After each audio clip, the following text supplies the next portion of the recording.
So hey guys, welcome back to another video. तो ये भाई वीडियो बहुत ज्यादा इंपॉर्टेंट होने वाली है। आराम से बैठो और नोट्स बना सकते हो तो नोट्स भी बना लो, क्योंकि ये वीडियो है जीटीई के बारे में। जीटीई होता है जेन्युइन टेम्परेरी एंट्रेंस इंटरव्यू, जो कि बहुत सारी यूनिवर्सिटीज ले रही है, जैसे आरएमआईटी, डीकेन यूनिवर्सिटी, स्विनबर्न, बहुत सारी यूनिवर्सिटीज है ऑस्ट्रेलिया में। तो स्टार्ट करते हैं भाई पहले कि ये इंटरव्यू में क्या क्या इन्फॉर्मेशन आपको प्रोवाइड करनी है। तो सबसे पहले आता है अपना प्रीवियस स्टडी, उसके बाद आता है gap in previous study. For example कि भाई कोविड की वजह से 1 साल का गैप आ गया है, कुछ भी हो, या आपने ब्रेक लिया था, जो भी था, इंटर्नशिप कर रहे थे, सब दिखाना है, उसमें बताना है। फिर आता है करंट एम्प्लॉयमेंट, अगर आप कहीं काम कर रहे हो तो। फिर आता है ties to your home country और कंट्री ऑफ रेजिडेंस, की भाई मतलब फैमिली बैकग्राउंड हो गया, ये सब हो गया, वो पूछते हैं आपसे। फिर economic situation your home country. फिर आता है employment in a third country, कि आपको कहीं और सा ऑफर आया है या कुछ है। और भाई इसमें है हाउ वी एसेस जीटीई, तो उसमें इन्होंने बताया है कि situation in your home country पहले पूछेंगे आपसे, फिर उससे उसमें पूछते हैं कि reasons for not studying in your home country. ये आपको मतलब समझ लो जो एसओपी है, एसओपी का ही इंटरव्यू दे रहे हो अब आप। तो पहला ये था। फिर आता है पोटेंशियल सिचुएशन इन ऑस्ट्रेलिया, कि आपको क्यों आना है, क्या करने आना है, जो भी है। फिर value of the course to your future, कि भाई या तो आपकी प्रीवियस स्टडी से मैच हो रहा हो, या जो भी आपको फ्यूचर में करना है उससे मैच हो रहा हो, आपको पता हो गया आप क्या कर रहे हो बेसिकली। फिर आता है योर इमिग्रेंट हिस्ट्री, अगर आपको पहले वीजा रिजेक्ट हुआ था या आपने कहीं और अप्लाई किया था, जो भी था वो सब आता है। तो भाई कोई घबराने की बात नहीं है, जो भी डिटेल भाई ने बताई सबको डिटेल में बात करेंगे, तो कोई दिक्कत नहीं।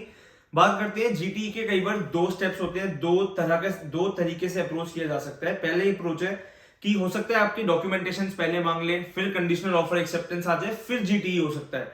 दूसरे केस में कई बार बहुत स्टूडेंट्स के साथ ये होता है कि डॉक्यूमेंटेशन चली गई, कंडीशनल ऑफर लेटर आ सकता है, तो उनके बीच में जो पीरियड होता है, इतने आपको कहते हैं कि इतने हम कंडीशनल ऑफर लेटर भेज रहे हैं, तब तक आप जीटीई की तैयारी करो। तो उस टाइम पीरियड में आपको जीटीई देना होता है, उसके बाद आगे का प्रोसीजर होता है।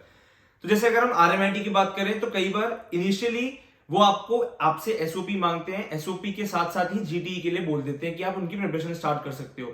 तो अगर बात करते हैं कि जीटीई के क्वेश्चंस में आता क्या क्या है, क्या पूछते हैं आपसे, तो पहले आती है पर्सनल डिटेल्स। पर्सनल डिटेल्स में कुछ भी पूछ सकते हैं कि भाई आप कौन हो, आपके मम्मी पापा क्या है, क्या नाम है, इवन कुछ भी आपका इंटरेस्ट क्या है, क्या कुछ भी पूछ सकते हैं आपसे रिलेटेड। दूसरी आती है कि which university you are going, तो आप कौन सी यूनिवर्सिटी में अप्लाई कर रहे हो, क्यों कर रहे हो, ए टू जेड आपको इसकी इंफॉर्मेशन होनी चाहिए। Why did you choose Australia, कि भाई आप जिस कंट्री में अप्लाई कर रहे हो आपको पता होना चाहिए कि इस कंट्री में क्यों अप्लाई कर रहे हो, इसकी क्या अपॉर्चुनिटीज हैं, क्या आगे ग्रोथ एस्पेक्ट्स हैं, सब कुछ पता होना चाहिए उस कंट्री के बारे में जिसमें आप अप्लाई कर रहे हो।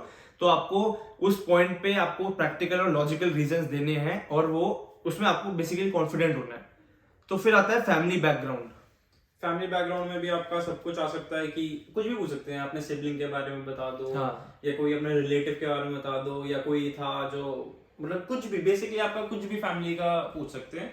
और उसमें भी मतलब कि भाई कहाँ कहाँ घूमने गए हो फैमिली के साथ, क्या क्या किया है, सब कुछ कुछ भाई जेन्युइन रहना है, कुछ नहीं करना। इनका मतलब बेसिकली जो मीनिंग है ना, वो ये है कि इस इंटरव्यू को लेने का, कि उन्हें पता करना है कि भाई ये बंदा पढ़ाई करने ही आ रहा है ना, किसी और रीजन से तो नहीं आ रहा। क्योंकि लोग भाई आपको पता है पहले आते हैं सोचते हैं भाई पढ़ेंगे, लेकिन जॉब में लग जाते हैं, फिर लगता है कि भाई पढ़ाई छोड़ो पैसे में लग जाओ। और यहाँ पे अब क्या सीन कर दिया कि अगर आपको पीआर के लिए भी काफी क्वेश्चन आए थे, अगर आपको पीआर के लिए अप्लाई करना कुछ है तो भाई पढ़ाई सबसे पहले है, क्योंकि इन्हें अब चाहिए स्किल्ड वर्कफोर्स।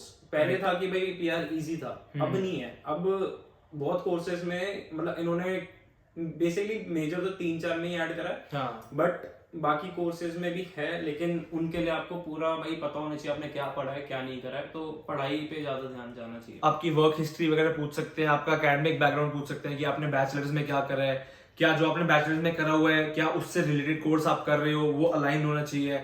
वर्क हिस्ट्री, आपको कोई प्रायर एक्सपीरियंस है फील्ड का, कुछ भी पूछ सकते हैं।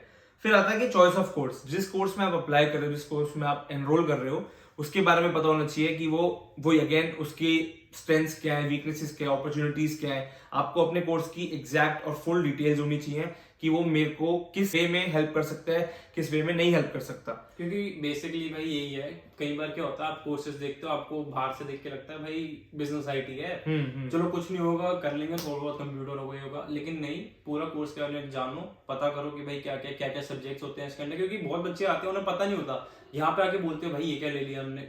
जेन्युइन बता रहा हूँ, हमारी यूनि में भी बहुत मिलते हैं। और मैं बता रहा हूँ अब जो इंडियन स्टूडेंट्स आ रहे हैं ना, क्योंकि बीच में क्या था इजी हो गया था काफी, तो भाई नहीं देख के आ रहे बहुत बच्चे, हमें क्लास में लेते रहे अपना प्रोजेक्ट में ग्रुप में आ जाते हैं, कुछ भी होता है भाई नहीं पता चलता कि उन्हें पता भी है, बहुतों को ये नहीं पता टीम्स कैसे खुलते हैं, माइक्रोसॉफ्ट टीम्स भाई, तो ये चीजें जो है नहीं सही में ये चीज है। हाँ तो पता काफी बेसिकली अपने बारे में जो आप करने जा रहे हो ना उसके बारे में हर चीज पता करो, हर चीज लिख लो, उसके पॉइंट्स बना लो, कुछ नहीं है जेन्युइन रहोगे आराम से होगा। वही जेन्युइन टेम्पररी एंट्रेंस, जितना सच्ची में जितना जेन्युइन रहोगे, जितना कॉन्फिडेंट रहोगे, आपका पर्पस एक ही होना चाहिए, वो है स्टडीज, और आपको बस ये दिखाना होना कि हाँ भाई मेरे को पता है मैं क्या कर रहा हूँ।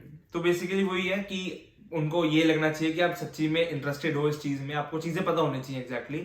बेसिकली बस जॉब के लिए नहीं आ रहे या बस बाहर जाने के लिए नहीं आ रहे, आप पढ़ने आ रहे हो। राइट। उसके बाद आता है फाइनेंशियल क्वेश्चंस पूछ सकते हैं कि who will be funding your course, आपका कोर्स कौन फंड कर रहा है। दो चीजें हैं, या तो फैमिली फंड करेगी या बैंक लोन लोगे। बैंक लोन लेते हो तो उसकी बहुत कॉम्प्लेक्स डॉक्यूमेंटेशन हो जाती है, आपको बतेरी चीजें, बहुत सारी चीजें दिखानी पड़ती है। अगर आपकी कोई फैमिली या कोई नोन आपको जो है फंड कर रहा है तो उसमें इतना कुछ नहीं है, बट उसकी related income statements, affidavit, obviously वो सब चीजें लगती हैं। और आपके फाइनेंशियल बैकग्राउंड क्या है, फैमिली का बैकग्राउंड क्या है, आपके पेरेंट्स क्या करते हैं, ऑब्वियसली बहुत बड़ी अमाउंट जाती है ट्यूशन फीस में, तो सब कुछ देख के करना पड़ता है और काफी क्वेश्चंस आ सकते हैं ऐसे। और तो बेसिकली यही सारे क्वेश्चंस होते हैं। और अगर हम लास्ट में बताएं कि इसको भाई क्रैक कैसे करें, आपको बस कॉन्फिडेंट रहना है। कई बार ये चीजें होती हैं, एक दो टिप अगर हम दें कि जो क्वेश्चंस आपसे, और क्योंकि ऑनलाइन इंटरव्यू कंडक्ट किया जाता है, तो अगर आपसे क्वेश्चन पूछते हैं, अगर आपको नहीं समझ आ रहा एकदम से जवाब मत दो, उतनी जल्दी मत करो। अगर नहीं समझ आ रहा उसी टाइम रोक के आप उनसे पूछ सकते हो, रादर कि वो गलत जवाब देना आपके लिए ऑब्वियसली वो ड्रॉबैक है। अगर आपको कुछ नहीं समझ आता है, वो क्या बोल रहे हैं नहीं समझ आए, एक बार बोल दो कि फिर से रिपीट करने को। और कोई और डॉक्यूमेंट मत रखना अपने आगे। वो पूछते हैं कि भाई पासपोर्ट रखना आपको, पासपोर्ट के अलावा कुछ नहीं रखना। वो बोलते हैं कि भाई आपके पास और कुछ तो नहीं है ना, जब अभी यहाँ पे बैठे हुए आपके सामने, तो आपको कहना नहीं है। और बेसिकली बिल्कुल शांत रहो। जैसे अपना भाई आइल्स का नहीं देते आप, आइल्स का अपना जो स्पीकिंग वाला मॉड्यूल होता है वो करते हो, वैसे ही रहना है, कुछ नहीं करना, पता होना चाहिए क्या बोल रहे हो क्या कर रहे हो, अपने बारे में बताना है, बेसिकली यही चीज है और यही सब है। अगर आपको एक देखो मेन रीजन एक और होता है, वो है कि आपको यहाँ पे रुकना नहीं है। ये आपको उन्हें बताना है, क्योंकि क्या होता है भाई लोग आते हैं गलती ये कर देते हैं कि वो पूछते हैं आपका कोर्स का क्या प्लान है, आप बोलते हो तो मेरे को जॉब देखनी नहीं, आपको बोलना है कि मेरे को वापस आना है, मेरे को यहीं पे अपना, जैसे हम इंडिया से हैं, हम कहते हैं भाई हमारी फैमिली वहीं पे है, हमें वहीं जाना है। कुछ भी तो बोल आप ये भी सकते कह हो सकते हो कि हमारा फैमिली बिजनेस है, उसमें इन्वॉल्व होना है। हाँ, मेरे को वापस जाके वही काम करना है, नहीं तो मैं वापस आके एक इंटरनेशनल कंपनी में एमएनसी में काम करना चाहता हूँ, मेरा यही गोल है, मेरे को बस बाहर से एजुकेशन चाहिए। आपको बेसिकली यही बताना है कि हमें वापस आना ही आना है। और तो एक इसमें पॉइंट अगर रह गया तो उसमें ये भी पूछ सकते हैं कि आपके वही जो बताया कि पोस्ट स्टडी प्लान्स क्या हो सकते हैं, तो उसमें आप ये चीजें बता सकते हो। अगर आप बोल रहे हो कि हमें इंडिया जाना है, उस पॉइंट ऑफ व्यू से नहीं कि हम बोल जेन्युइनली जाना है अगर इंडिया, तो आपको पता होना चाहिए कि आप यहाँ से पढ़ाई करके इंडिया क्यों जा रहे हो, इंडिया में जाके क्या करोगे, अगर वहां कोई बिजनेस करना है, वहां कोई जॉब करनी है, कहाँ पे करनी है, तो उसकी अपॉर्चुनिटीज क्या है। मतलब आप जो भी कर रहे हो फ्यूचर में, आपका जो भी स्टेप होगा, आप ऑब्वियसली सारी चीजों को देख के करोगे, तो आपको सब कुछ डिटेल में पता होना चाहिए हर चीज के बारे में। मतलब इस चीज से घबराना नहीं है कि भाई वो अगर बोले कि आपको ऑस्ट्रेलिया में नहीं रुकना है, आपको प्रूव करना, तो क्योंकि देखो आपको नहीं रुकना, आपको यही दिमाग में रखना है कि भाई नहीं मैं तो वापस आने के लिए जा रहा हूँ। अगर आप वहां पे सोचने लग रहे हो ना कि भाई मेरे को सच बोलना है और मेरे को वहां नहीं रुकना, या मतलब जो भी है कि मैं वहां रुकना चाह रहा हूँ, मैं झूठ नहीं बोलूंगा, लेकिन भाई इस चीज में आपको ये बताना पड़ेगा कि नहीं, चाहे आप 2 साल बाद काम करके भी वापस जाओ, आपको बस ये बताना है कि यहाँ पे हम वापस जाएंगे ही जाएंगे, बस। मतलब झूठ नहीं बोलना, बट हाँ कॉन्फिडेंट रहना जो आप बोल रहे हो उसमें। हाँ बिल्कुल हेजिटेट नहीं करना, कॉन्फिडेंट रहो।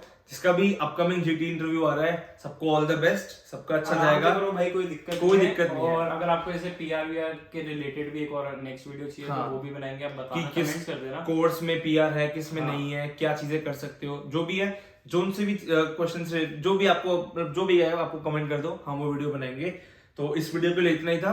और अगर अभी भी क्लियर नहीं है या जो भी है, फिर से बता देना, कमेंट में बता देना। हम और जो इससे ज्यादा होता है, सारी क्वेश्चन हमने इन्वॉल्व करे हैं, सारी चीजें बताई हैं। बेसिकली यार जो एसओपी वाली वीडियो थी ना, समझ लो एसओपी का आप इंटरव्यू दे रहे हो बस। और इसमें क्या है कि वो फेस टू फेस वाली चीज हो सकती है, तो हो सकता है भाई बंदा थोड़ा घबराना नहीं है। बस आपको मोस्टली क्या होता है, कई बार क्या होता है, इंडियंस ही ले रहे होते हैं आपका। हाँ होता है, ठीक है। जो यूनिवर्सिटीज होती हैं, उनके जो अपने एम्प्लॉयज होते हैं, जो भी टीचर्स होते हैं, जो इंडियंस होते हैं, कई बार उन्हें दे देते हैं कि भाई आप ही ले लो या कुछ होता है, तो उस चीज में डरना नहीं है। और भाई मैं बोलूंगा गोरे होते हैं ना, बाहर वाले होते हैं, उनसे ज्यादा आसान है बात करना, उनसे ज्यादा आपको- आसान है, हाँ, हाँ। उसमें बिल्कुल भी नहीं घबराना। हाँ। उनको नहीं फर्क पड़ता, उनको देखो अगर आपको इंग्लिश भी थोड़ी कम है, नहीं आ रही, नहीं बोल पा रहे, उन्हें नहीं फर्क पड़ेगा, वो until समझने unless की आपकी कोशिश, बातों की सेंस हाँ, बन रही हो। राइट। हाँ, बस इतना आपको बस इतना बताना है कि हाँ भाई हम ये इंटरव्यू दे रहे हैं क्योंकि हम आपको बताना चाह रहे हैं कि हम वापस आएंगे और हम सच में पढ़ने आ रहे हैं। हाँ। ये 2 चीजें हैं, उसके अलावा कुछ नहीं ये है। मेन चीज है। हो जाएगा, मजे लो। ऑल द बेस्ट सबको। तो इस वीडियो के लिए इतना ही, तब तक के लिए बाय, टेक केयर। टेम्परेरी एंट्रेंट